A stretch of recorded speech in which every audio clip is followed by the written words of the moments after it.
যুক্তরাষ্ট্র ও ইরানের মধ্যে উত্তেজনার আবহে আবার সামাজিক যোগাযোগ মাধ্যমে দেখা গেল ভিন্ন ধরনের এক অনলাইন কূটনীতি। জনপ্রিয় তাস খেলা উনুকে কেন্দ্র করে দুই দেশের দাপ্তরিক অ্যাকাউন্টে পোস্ট মুহূর্তেই আলোচনার জন্ম দিয়েছে।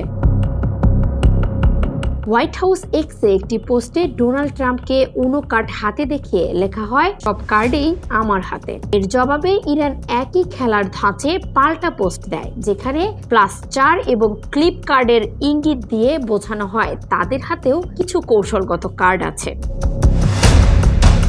এই ব্যঙ্গাত্মক অনলাইন কথোপকথন দ্রুতই ভাইরাল হয়ে যায় এবং নেটিজেনদের মধ্যে ব্যাপক আলোচনার সৃষ্টি করে। এর আগে হরমুজ প্রণালী নিয়ে ইরান দূতাবাস ট্রাম্পকে ইঙ্গিত করে ব্যঙ্গাত্মক ভাষায় পোস্ট করেছিল, যা একইভাবে অনলাইনে বড় প্রতিক্রিয়া তৈরি করে।